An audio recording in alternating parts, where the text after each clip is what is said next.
Halo adik-adik semuanya, selamat pagi, selamat hari Minggu. Bagaimana kabarnya adik-adik? Baik ya semuanya, baik-baik saja. Puji Tuhan ya, kita semua sehat selalu. Nah, saat ini Kak Sari akan bercerita sesuatu yang sangat menarik. Nah, adik-adik harus mendengarkannya dengan baik, menyimaknya dengan baik. Soalnya setelah kakak bercerita, nanti ada Miss Lina yang akan bertanya.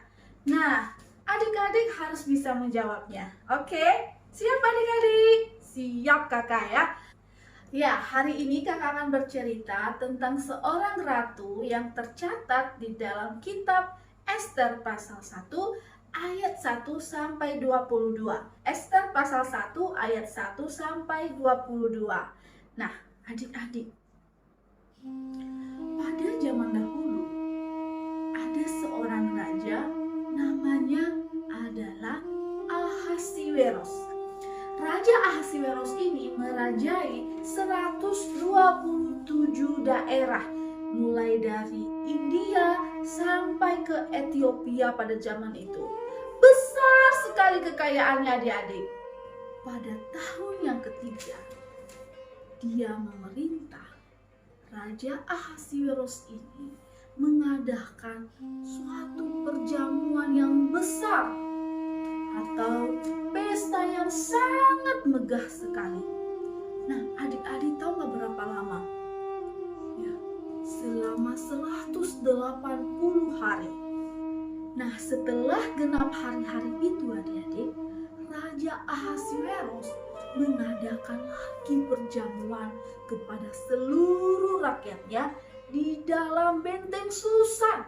Dalam pesta itu adik-adik, Raja Ahasiweros menunjukkan segala kepunyaannya, segala apa yang dia miliki. Semua para penjabat, kaum-kaum bangsawan datang menghadiri pesta itu adik.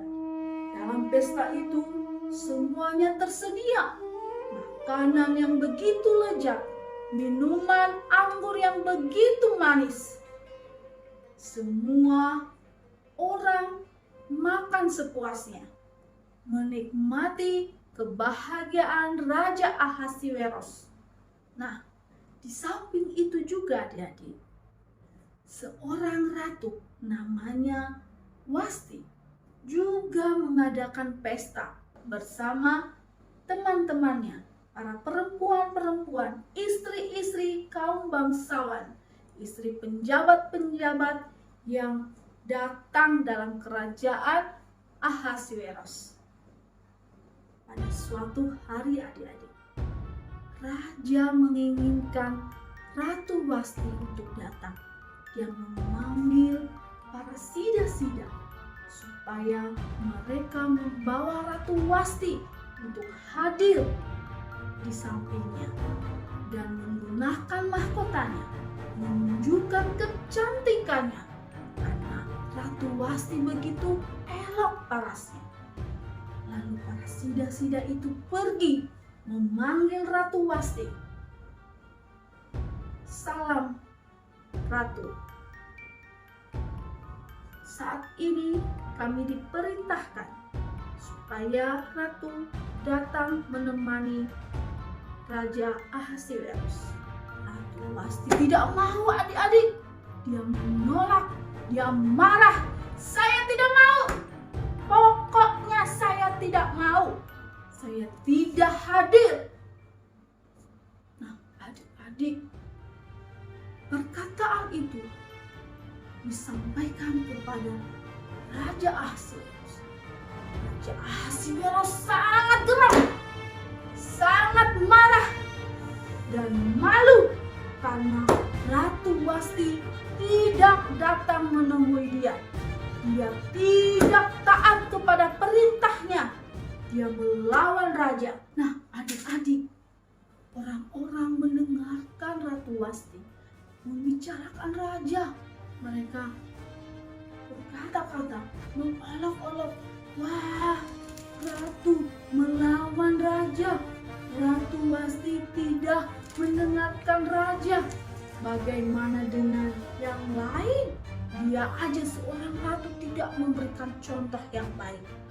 Nah, akhirnya adik-adik, orang-orang pada waktu itu menyuruh raja untuk mengeluarkan sebuah undang-undang, perintah supaya hal itu tidak diikuti oleh istri-istri yang lain, supaya mereka tidak meneladani perbuatan Ratu Wasti ini. Raja pun mengeluarkan sebuah perintah adik-adik. Perintah raja yaitu, mulai saat ini Ratu Wasti tidak diperbolehkan menghadap raja, dan kedudukannya akan diberikan kepada orang lain. Ratu Wasti dihukum adik-adik.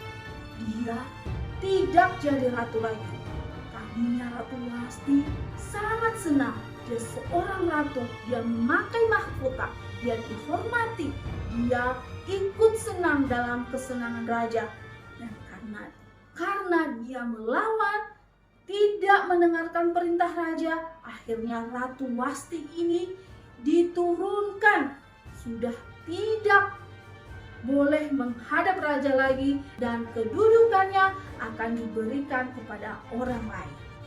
Nah, perintah itu adik-adik disebarkan, dikirimkan kepada seluruh daerah kerajaan Ahasiweros, supaya didengarkan semua orang bahwa perbuatan Ratu Wasti tidak baik, dan istri-istri yang lain tidak boleh meniru perbuatan demikian.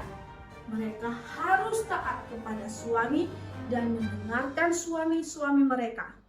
Akhirnya, posisi Ratu Wasti akan digantikan oleh seorang yang bernama Ester. Dialah yang akan terpilih menjadi ratu dan menyelamatkan bangsa Israel. Nah, adik-adik, demikianlah cerita hari ini tentang Ratu Wasti yang dibuang karena dia tidak taat. Dia melawan, dia begitu keras kepala. Nah, tidak boleh seperti Ratu Wasti. Kita harus taat kepada firman Tuhan. Tidak boleh melawan kepada orang tua di rumah. Tidak boleh melawan kepada guru di sekolah. Kalau kita dikasih tahu, harus dengar. Kita harus mengikuti apa yang disampaikan oleh guru di sekolah, orang tua di rumah, dan terlebih-lebih adik-adik, kita harus taat kepada firman Tuhan. Demikian cerita kakak hari ini. Sampai jumpa minggu berikutnya lagi. Salam dari Kak Sari dan salam Maranatha.